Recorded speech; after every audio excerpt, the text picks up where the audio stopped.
So this is the start of the fourth lecture. And this one we're picking up, looking at the stomach. We left off taking a look at the pharynx and the esophagus in the third lecture. And now this is just on the stomach. So this lecture and the one before it are a little shorter, but I think it's better that we kind of chop these up into maybe smaller units and make it a little easier to process the files and for you to engage in your studies. I hope all of you have the lecture outline right handy with you that will help you to follow along. And I also strongly recommend that your textbook is ready so that you can look at the textbook. You can make little comments on the figures. I'd suggest using a pencil and making very light marks, so nothing permanent. But that you really have this as a package deal. You're watching this, you're listening to me, you have your textbook ready, you have your lecture outline. Hopefully you have a quiet place to study. And in all honesty, I think this is a pretty good way to study and pretty good way to learn material. I'm going to take a look at the COVID situation and the concerns, the raging wildfire of Omicron right now in Macoupin County. And I don't think it's safe for most anybody to be interacting with others unless you're outdoors. And even then, you'd probably be good to have on a mask. Although you'd have to be pretty close to have some kind of transmission outside. So that's certainly better than inside.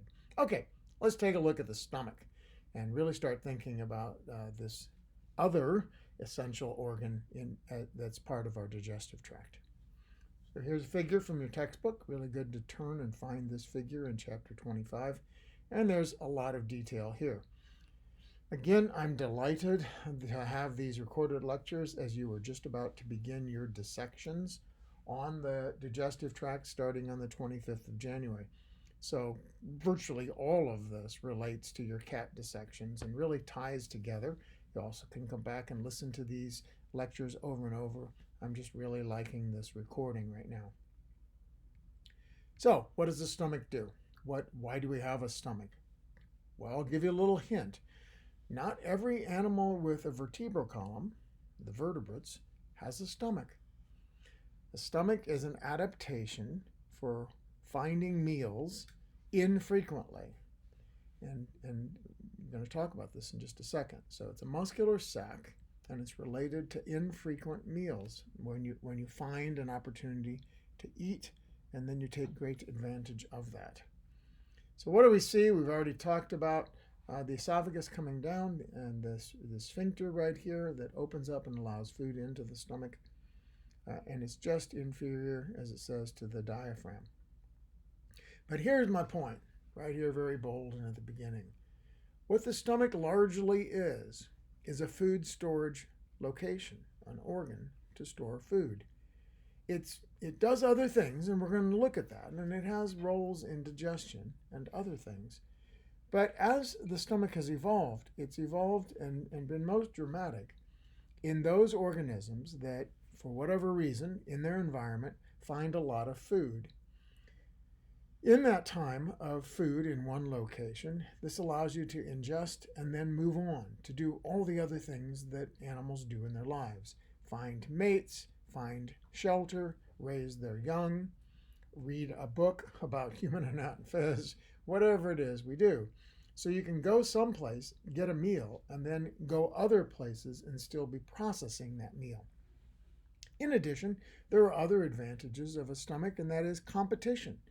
That if you find food and it's abundant and you'd like to hoard it and keep it away from others, well, you could guard it or you could ingest it and kind of run away with it. Okay? So it also is a bit of a competitive advantage. When the stomach's empty, it doesn't have much volume at all. 50 mLs is pretty darn small, guys. I have no idea what the volume of a golf ball is, but I'm going to guess 50 mLs is pretty close to 2 golf balls. Just going out there. That'd be really interesting. Cut open a tennis ball. It might probably be more than 50 ml volume in a tennis ball. But is that our capacity of our stomach?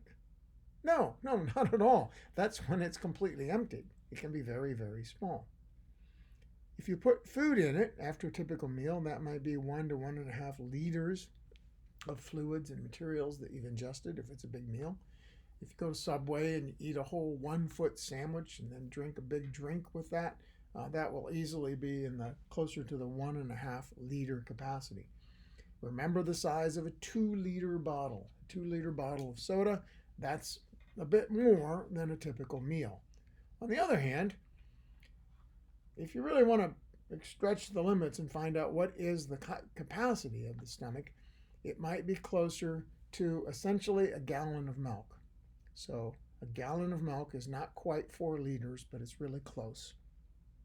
So think of a gallon of milk. Think of that volume.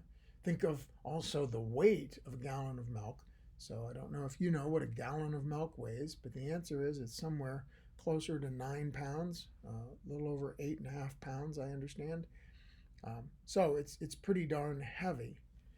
And that could be a really big meal just as well, but that's near capacity. So here's noticing some of the shapes of the stomach. Notice the big bulge right here up at the top. That's called the fundus, the fundic region. And then the body down here of the stomach, as we're narrowing it down, the pyloric sphincter at one end, and then this whole pyloric region, which you see right here, has different subcategories, including the sphincter. The folds in the stomach are called gastric rugae. So, real important question, where else did you see already in this class rugae? Now, this is not a form of music. That's reggae. This is rugae. And it'd be really good if you remembered a place in the mouth that you saw rugae. And those bumps, ridges on the roof of your mouth are called palatal rugae. And that's where else you've seen this term. So here's from a cadaver, someone's stomach. The stomach extends to about here. So from here to about here, but we're going to look at the specific regions right now. In the next couple slides. We'll talk more about functions of the stomach. I said it was mostly a place to store food. In addition, of course, there was some mechanical breakdown and some churning and liquefaction. In addition, there's acids that help to kill any microbes that we've ingested.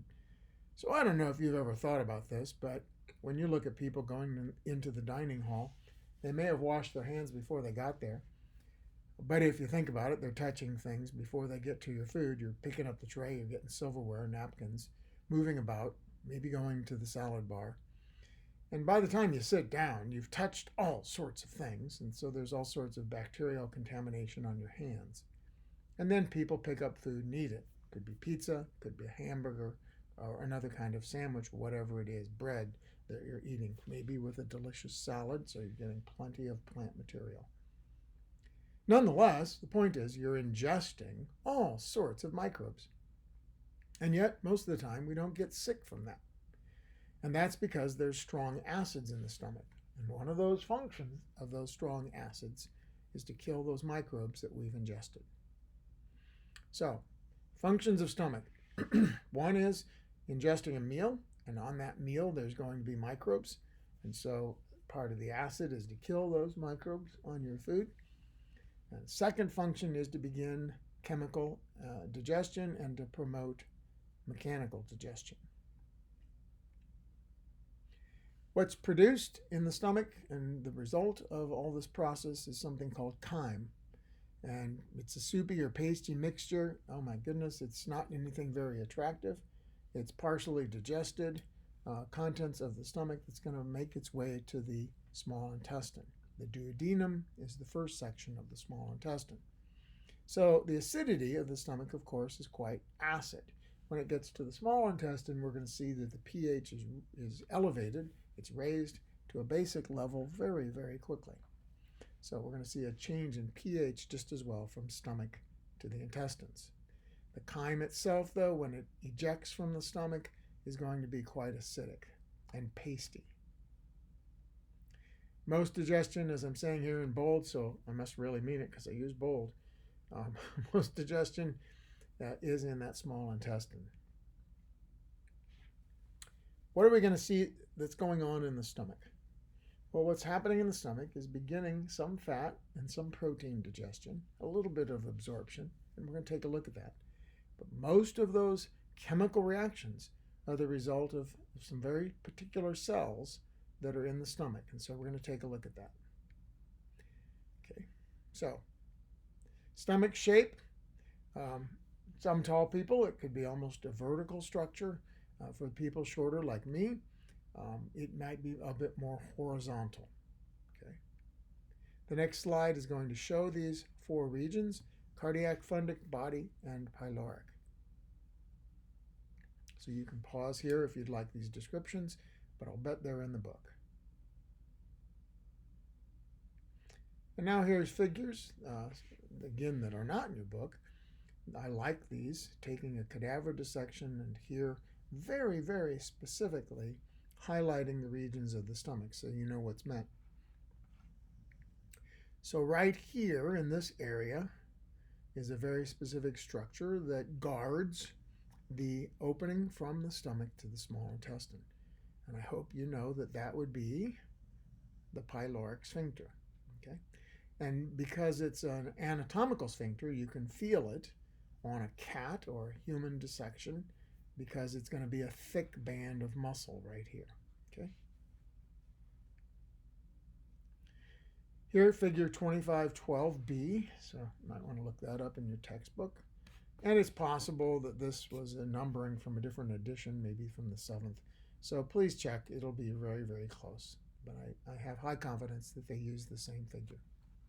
So here we see these muscular bands right here, pyloric sphincter, muscular band, and muscular band up here that's helping to regulate then the opening of the stomach.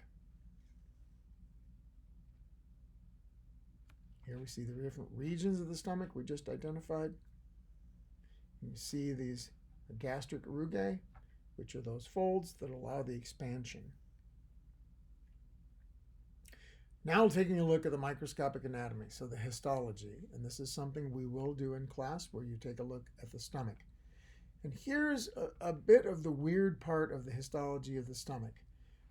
I think that when you first look at this, it might look a little to some people like the small intestine. Now, the small intestine is essentially a lower flat layer that's then folded up in ridges. So imagine someplace around Carlinville where there's mounds. That sort of is the small intestine. Here in the stomach, a better analogy is to think of this as sort of a flat surface with almost knife cuts in it. And those knife cuts on the flatter surface are the gastric pits. And then down at the bottom of a gastric pit are 2 or 3 glands that almost look like the roots of a tooth. So if you look at this, it almost looks tooth-like. There could be 3 glands coming down, could be 1. It's biology, but in general, on average, there's about 2. So from the point of the surface where we start the cleft down to the point of bifurcation, of splitting, that's the gastric pit.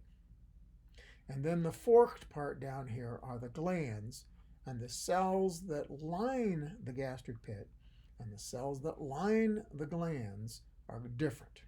Okay? So here at the surface, it's a simple columnar epithelium. There's going to be mucin cells that are releasing mucus. This gets released from the cells as a very dense material, and then it swells up with water and becomes the kind of mucus that we know of in our nose, maybe in your throat. Maybe you're clearing your throat a little bit because you got mucus in your throat. It's that kind of thicker mucus. Here, talking about the gastric pits, just like I described it. And then at the very bottom, we have the gastric glands coming out. And the gastric glands have different names in different regions of the stomach. So there are cardiac glands, pyloric glands, and gastric glands. Now, in addition to looking at the specifics here of what's going on in the stomach, don't miss the basic general histology of the digestive tract that we talked about, in which we have a mucosa, extends down to the muscularis mucosa. Then we have a submucosa down here. Then we have muscular layers right out here. And then we have a serosa. So here are those bands, those identifications right here. This is the basic histology of the digestive tract that you absolutely are going to need to know. Mucosa down here to the muscularis mucosa, then submucosa, then muscularis externa and serosa. Now, specifically, here in the stomach, we've already just looked at a figure before that showed the surface epithelium. We said it was simple columnar. Then the gastric pits, where we have some mucus glands, and then the gastric glands, which are the forks down here at the bottom. Okay. Here you're also seeing some lymphatic nodules, so the immune system's involved here. These systems of our body are so carefully integrated, right? So you're going to have nerves down in the stomach. You're going to have sensory cells that detect the stretching of the stomach. Of course, blood vessels servicing these tissues, lymphatics just as well. So lots of different systems integrated together here. 5 main types of cells in the stomach glands.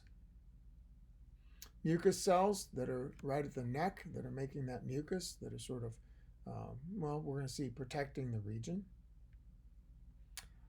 Parietal cells we'll talk about, but here's parietal cells listed right up here. So these are in the gastric glands right here. Mucus cells, parietal cells, we're going to talk about them. Chief cells, so you can see parietal and chief cells identified.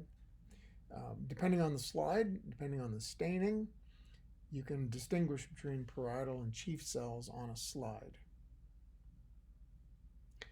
They don't show regenerative cells, but these are stem cells that are going to give rise and replace these cells as they're damaged and as they're aging out. And finally, some endocrine cells. And those endocrine cells are making important hormones that regulate our desire to eat. It's really important too.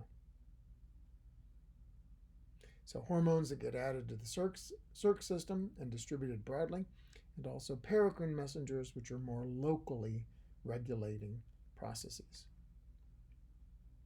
I've mentioned before to you the distinction between the spelling of mucus, the noun, and mucus, the adjective.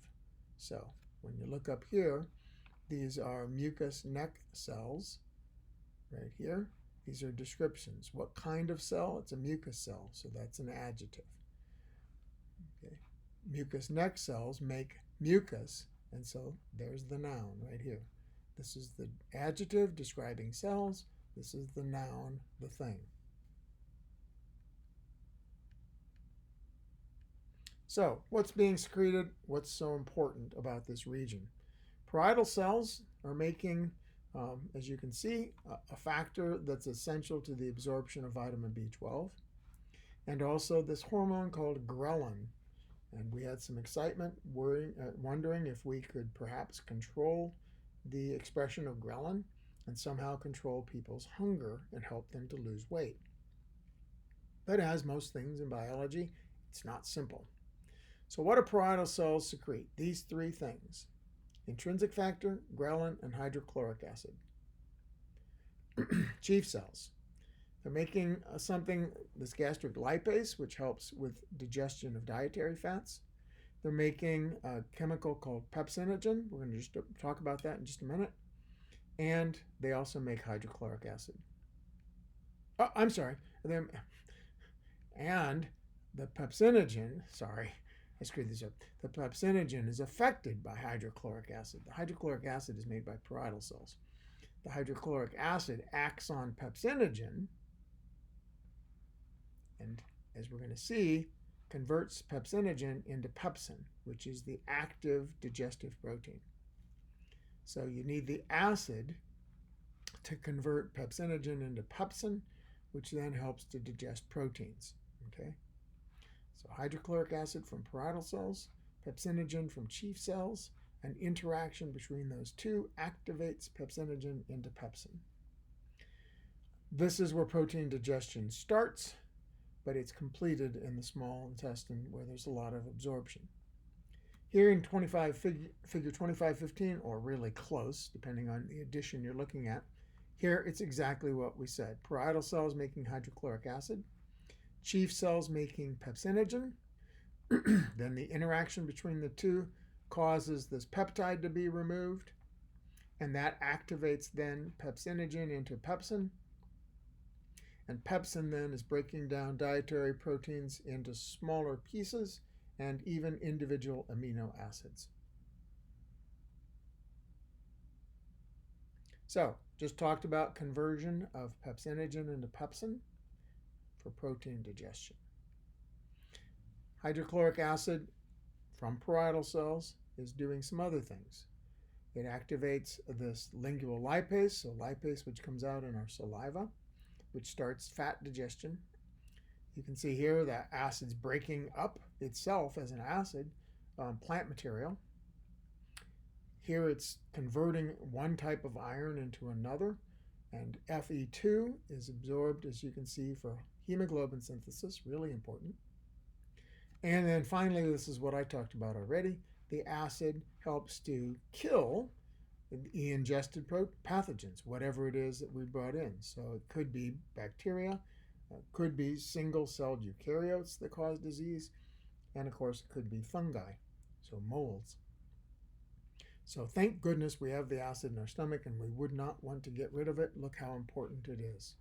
Hydrochloric acid does this conversion, making pepsin, and does these other 3 conversions, so 4 total conversions, and then finally is helping to kill and forms as a passive line of defense, a passive part of our immunity. So, what we just talked about are a lot of chemical changes and the beginnings of an awful lot of chemical digestion, but this is not the main site. This is not where most chemical digestion of your food occurs. That mostly occurs inside your small intestine. There is some absorption here, some aspirin, some, as you can see, lipid-soluble drugs might go there. There will be some water and some alcohol. But most alcohol, interestingly, is absorbed by the small intestine. Some could be absorbed in your esophagus, very minor, because it's not a big vascular area. There's not a lot of blood supply there, so it could be absorbed into the epithelium, but if it doesn't get in the blood supply, you're not going to notice the effects. The stomach itself doesn't do a lot of absorption of alcohol. And so the question is, if you or others you know are consuming alcohol, especially quite concentrated alcohol, like shots of something, of hard liquor, how quickly will you feel that? And it has to do with how quickly your stomach is emptying into your small intestine. So, if you have an empty stomach, that alcohol is going to move very quickly into the small intestine. But if you have a stomach full, so you've just finished a meal, and now you have an after dinner drink, those effects are going to be quite delayed. Okay? Or drinking wine with a meal is going to delay the effects just as well. So here we see a little bit of digestion still going on in the stomach that we've been talking about. So my main take-home point, although there are important things that are happening in the stomach and the promotion of protein digestion, for example, most digestion and nearly all absorption is the function of the next lecture. I'm not done yet, but the function of the next lecture, lecture 5, about the small intestine and some of the digestive glands. Actually, 5 might be the digestive glands, and then 6 would be the small intestine. I'll have to see. You'll be able to see just by looking at what's posted. Now, fun stuff. And a little story, just to tell you a little story. So I do an awful lot of trying to do relevancy for my classes, trying to help you to understand why this stuff matters. And I started all of this when I started my career 35 years ago. My first job was at Southeast Missouri State University, and there I was teaching a general biology class as well as development and comparative anatomy. And in the general biology class, there was no lab. It was just a lecture class. And I had 120 students. It was my very first class ever as a professor. I had done 7 years, by the way, of laboratory teaching of all sorts of different classes. So this wasn't my first teaching. But I wanted to make it relevant. So I allowed students to ask questions on 3x5 cards, and I'd go look up answers. And on Friday, I'd start out by answering questions. And one of the questions someone asked then was, what causes my stomach to growl? And I thought it was great. It was very relevant. And it's something, of course, we're even gonna cover right here. A growling kind of a stomach. And I'll get to the answer right here in just a minute. But the point is that when I went back to my office later that day, a student knocked on the door who was not in my class. And the student said, I understand that you explained why the stomach growls. And I said, yeah, I did that in class. And she said, well, I'm not in your class, but I'd like to know. And I thought, oh my goodness, someone who's not in my class came to see me, to look me up. I didn't have a big reputation. I was brand new. Because they were so curious, they wanted to know the answer. And many students who've been in this class tell me that when they leave this class, maybe they go to lunch or see their friends otherwise, they very often explain something that they learned in this class, something cool like this. So, I've been doing it ever since. It seems like something that's important to do. So let's talk about stomach growling before I get to that question that's next. What's happening is that there's, in anticipation of a meal, so this is the point, either it's the time of the day, so some of you know or remember in zoology, we talked about biorhythms and how we have things that we regularly do, so you might be eating a meal typically in the morning, and you might be eating a meal typically at lunchtime and at dinner, and if you're delayed getting to the food, your stomach started without you. That's what causes growling sounds. Your stomach is engaging in peristalsis in anticipation of the meal that's coming. And when it churns back and forth, it squeezes gases that are in the stomach back and forth. Remember, it's a very small size. Remember I said it was 50 ml volume. That's very, very small. So now it's churning and it's just pushing a little bit of air, like pushing air between your gums here, making those kind of sounds. But there's an echo chamber because it's got that space. And so it's echoing and it can be quite loud. So that's why it's growling. The stomach is anticipating you delivering some food to it. And probably is anticipating that because you have some kind of sensory signals that indicate food's around. You might smell it, you might see others eating, you might see it right in front of you, ready for you, but you're somehow delayed. So it's that stimulation of your nervous system that says food's available, we're going to be eating really soon, and your stomach gets started before you actually start eating. Next question. Have you noticed that some meals seem to keep you feeling full longer than other meals? And so maybe in one of my classes at another circumstance, I think this fall, I brought this up. I asked people if they'd ever eaten something very late at night, and when they woke up, it was still in their stomach. Now, how would you know that? One, you might feel full. And number two, you might be burping up the meal.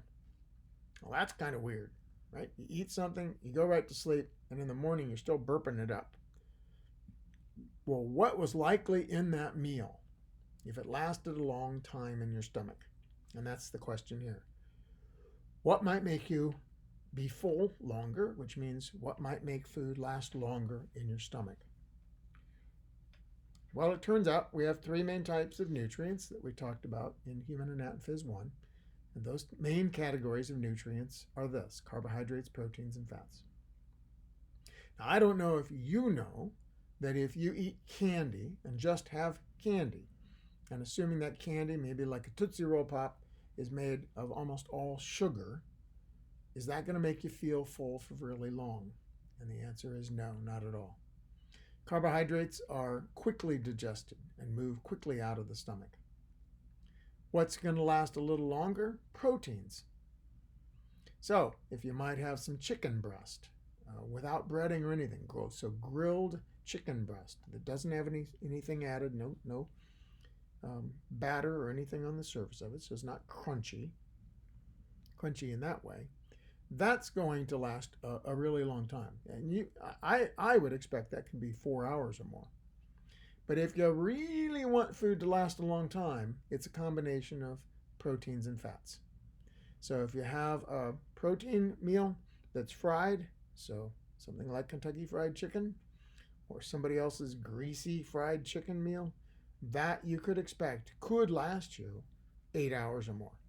So if you ate a meal like that and you're just about to go to sleep, but you grab yourself a chicken sandwich, and I wish it wasn't true, but for many of you, you will go on and in your first jobs, you will be asked to do a lot, and you may ask more of yourself. Some of you may even have two jobs, and you might catch yourself grabbing fast food as a meal as you're coming home and then dropping off to bed. So it's quite possible that you had a fast food meal that's probably fatty protein, and then you go to sleep and you're burping it in the morning.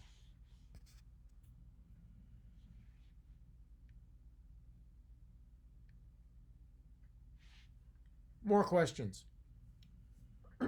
You can read this. Why don't we digest our own stomach?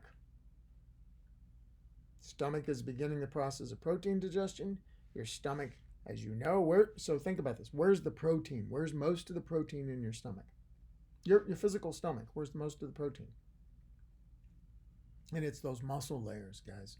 That's where it's sort of the meat of the issue, right? Meat, generally speaking, is muscle. So here's something fun.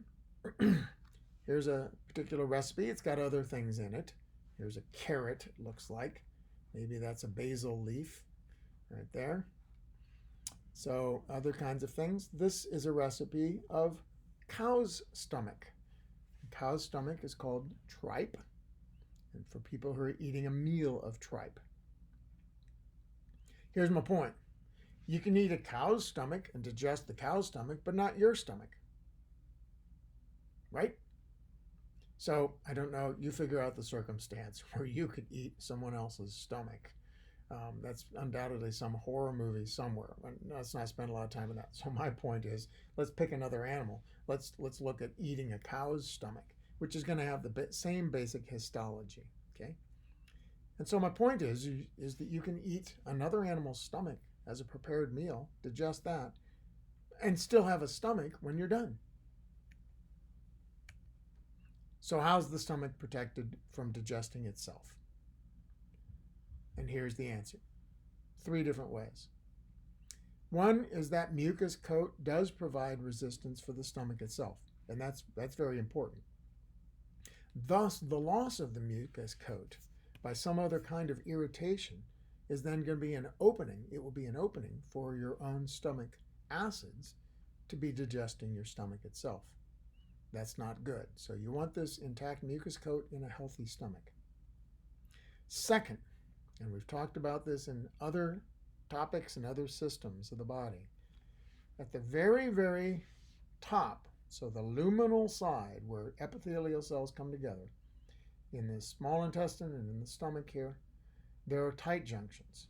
There were 3 kinds of junctions that you should have learned about in cell biology. Tight junctions, so zonula adherens, spot junctions, called macula adherens, and then sort of like big, those are macula adherens, sometimes called desmosomes, and then something that looks like a belt of desmosomes. Tight junctions are like a Ziploc bag seal. Boy, oh boy, it's a really good analogy. So you can bring 2 pieces of plastic together in a very tight seal that should be waterproof if it functions properly. And that's the Ziploc bag seal that we're now finding on all sorts of packaging. And sometimes they're done well, and sometimes they drive me crazy and they don't function at all. Nonetheless, tight junctions between epithelial cells are keeping these juices and things from seeping between them. Now, we're going to come back to this when we talk about the small intestine, because this is really important. Sometimes people think about absorption in the digestive tract as if it's a sponge or a paper towel. It's not. Most absorption in the intestine and the stomach is occurring over a membrane, the apical membrane of these epithelial cells. There should not be this chyme moving between the cells. Now, it's biology, and sometimes that will happen, but that's not the best possible circumstance. So the tight junctions are keeping this chyme and the enzymes and the acids at the surface, that's my point, of the epithelial cells and not allowing that to seep into and between the cells. And the third answer is the first two aren't all that good. This is good, but they're not complete. And therefore, there is some epithelial cell death, and therefore these cells may last only from 3 to 6 days. There's high turnover. Well, if this high turnover is inhibited, you could expect an upset stomach because the whole system now is not very healthy. And when people are given more traditional chemotherapy, where medicines are propelled into the circulatory system and they spread throughout the body, they reach the stomach. And those chemicals that are trying to fight cancer are killing quickly dividing cells. And here's some quickly dividing cells that are affected just as well. Now, these probably aren't the cancer you're dealing with, but they're quickly dividing cells, and so they would be killed, and therefore nausea is a normal side effect of chemotherapy. And nausea is just a miserable condition, guys. If you've undoubtedly, all of us have been nauseated. Oh my gosh, you do not want to be nauseated. So the epithelial cells are lost into the chyme and they're digested with your food. And as you can see, there's lots of regeneration, and we talked about those stem cells already as part of this tissue. So what happens, as I said, if there's a breakdown of these protective measures, and I said there could be nausea, inflammation, and eventually even an erosion of this mucosa, right down potentially into the submucosa, and that's an acid burn, and ultimately a peptic ulcer. So on the left side is normal, and the right side is, my goodness, the mucosa has been eaten away, and all kinds of stomach acids and things are probably entering the circulatory system and making a person feel pretty sick.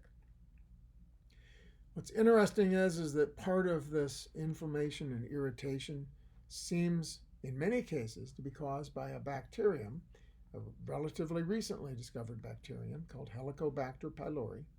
And that particular bacterium is irritating the stomach.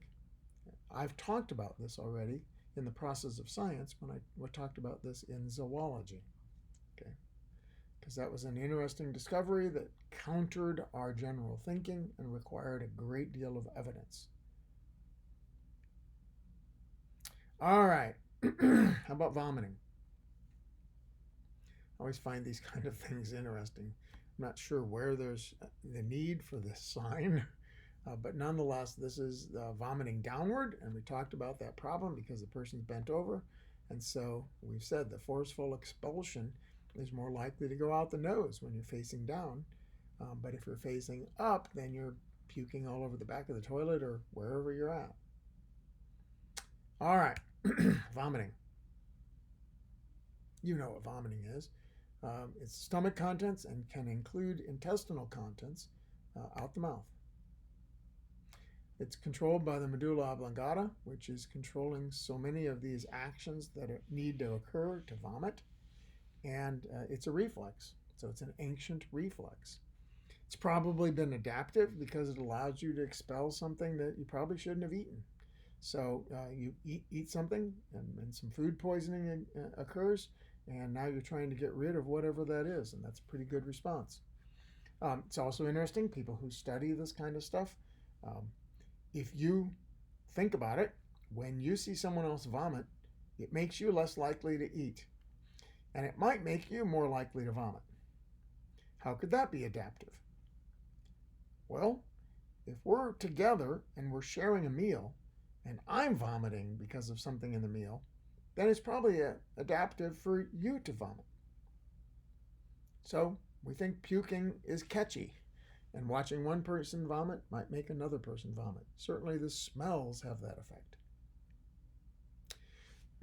So what causes vomiting? Well, you know all the different kinds of things, different kinds of infections, flu infections and things. But here, if you overdid it, you truly were trying to see how much you could put in your stomach or even on down to your duodenum, you might just upchuck it. And that's a good thing because you got too much. And I don't know what led you to put too much. There can be irritants of all sorts. Alcohol, of course, is one. Bacterial toxins. Somebody can punch you in the stomach. You can have other kinds of trauma. And, of course, all sorts of psychological and sensory stimuli, right? You might have gotten very, very bad news. Or you might be stressed about getting bad news. So what's happening? It's more than the stomach contracting, guys. It's really abdominal contractions. It's much more forceful. The stomach doesn't actually have that power to do this itself. So a great deal, as you can read right here, of muscle contractions. The esophageal sphincter has to open. And, of course, esophagus and the stomach is actually relaxing, allowing then its contents to be forced out. There's reverse peristalsis going on, which is also bringing things up. And by the way, I mentioned this maybe in zoology because I make a big point of it. If you've ever vomited and then you had the dry heaves, so you still have the reflex to vomit, but you really don't have anything in your stomach, and you've ever vomited up a little bit of green, that's a sign that you are pulling from the small intestine. You have completely emptied your stomach and you are pulling from the duodenum, because that green stuff is bile, which is released into the duodenum, not the stomach. And if you're puking up green, you're puking up contents of the duodenum. So you're truly puking up your guts. Projectile vomiting, much more sudden and very hard. And because it's projectile, it's probably because you didn't lean over. And so you're really puking forward. And where do we mostly see this? We see this on little infants. So this Thanksgiving break, my little grandson Reed was finished with his meal, and then my daughter Sarah was playing around with Reed, and I was filming, a good minute and a half of Sarah and Reed just having a real good time. And then all of a sudden, whoop, and there's Reed projectile vomiting. And so we have it on the video. He looks really happy, and then all of a sudden, boom, he just explodes, and out comes a good part of his meal. Why? Don't know. It might have to do with the churning of the stomach, and it's an infant, and it just doesn't settle right. So chronic vomiting, people who are vomiting a lot, well, you run the risk of really an imbalance of all of these things. You can see fluids, electrolytes, acid base. If you're in a situation in a less developed country, perhaps you had something you ate that wasn't prepared properly or wasn't safely handled, and you're engaging in lots of vomiting. One of the things that people seek out are Gatorade, because it can help to replenish some of these electrolytes. So that's something good. I understand that the World Health Organization also makes a very thick paste that helps to replenish these electrolytes. In fact, it's so thick that I have never had that paste, but they tell me that it's better to actually try to take the paste with some clean water and maybe some Gatorade to really help to restore these imbalances. There are, of course, eating disorders that people are doing this, and it seems to be part of something for trying to avoid being overweight, or perhaps a feeling that they are overweight when they aren't overweight. I'm not going to go in and try to tell you all the details of bulimia, but you do understand that bulimia involves vomiting, and there are many, many problems with that. For one, all that acid coming up on your mouth is going to erode your tooth enamel. So if you're not bulimic, but you're vomiting occasionally, it's important to try to wash your mouth out quickly. So don't know if you think about that, but sometimes people give you a drink of water and swallow. That's okay. But you really might want to get a great big glass of water and really swish your mouth out several times because you want to get those acids out. In addition, those acids could be a vapor, and you have to be really careful when you vomit not to breathe in, because you can breathe in those acid vapors and actually scar your lungs. That's pretty bad too. So those are all the kinds of risks associated with lots of vomiting. Here's the inhalation that I was just telling you about. And then there are people who have vomited and they're in a position or the vomit doesn't come out their mouth, they might be asleep or they might be so affected by whatever drug they had that vomit blocks their airway. And so they choke to death. They literally choke to death. They're either unconscious from alcohol or other drugs. They don't have the reflexes that we would expect people to have. They vomit, and then that blocks their airway. This is an important thing for surgery. If you've ever had surgery, ever been knocked out, they have you not eat for a good time before that. That's also true of your pets. So if it's a morning surgery, and many times they are, where people are very busy, the medical people start the day with the surgeries because they don't quite know how long those things will last. And they'll tell you, don't let your dog have food or water after midnight or after 6 p.m. or whatever. And the same thing occurs for people when they're doing that. I want to go back to this and talk about the unconscious situation. You may know or see people or hear of people who drink so much alcohol that they pass out. And what I hear people, when they talk about that, often say is they laugh about it and say, yeah, they're passed out and they're over there passed out. What you need to understand is that you don't know how much that person drank. Remember that a lot of it's absorbed in the small intestine, which may not have been vomited up. It might already be there. And once a person passes out, they may be absorbing even more alcohol. And then they would die of a toxic effect of too much alcohol. So I'm not talking about just aspiration. That's a problem. So here's this advice. And last I checked with people in student life, this is the advice for student life. If someone has passed out, for whatever reason, no matter what the reason, you call an ambulance. Yes, they've been drinking and now they're passed out. You call an ambulance. You call an ambulance because two really bad things might happen. They might throw up, you might turn them on their side, and then as soon as you look away, they roll back onto their backs. They vomit and they choke to death. That could happen. But the other thing that could happen is they absorb more alcohol and now have such alcohol poisoning that their systems stop functioning and they actually die. This kind of extreme, excessive consumption of alcohol killed someone at the school where I was at, Southeast Missouri, killed someone at another school where I got my doctorate, Washington State University. What did both of those schools have in common that was associated with those deaths? Frats.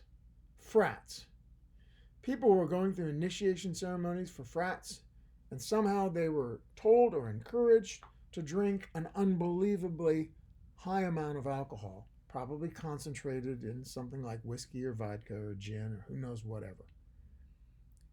And so those people do that because you're young and you don't really think you're going to die. You just think you might feel really bad. Those people died. They died. And that irresponsible kind of behavior led me to Blackburn. Yep. One of the reasons I took this job 33 years ago was because we don't allow frats and sororities at Blackburn College. Now, there are good frats and sororities in the United States. But there are also frats and sororities that continue to engage in this kind of deadly behavior. And I don't want any part of it. So, I've never been a professor at a university. Well, actually, I was at Southeast Missouri, and then I left because of the deaths and the irresponsible behavior. But I've certainly spent my time at a university that doesn't have frats and sororities. Yes, people can still do ridiculously stupid things and not be part of a frat. I'm just warning you. This is deadly stuff, and unfortunately it occurs in dorms just as well. And that's where I leave you. That's the end of this fourth recorded lecture. What we'll talk about next, I think, are digestive glands. Just wait and see.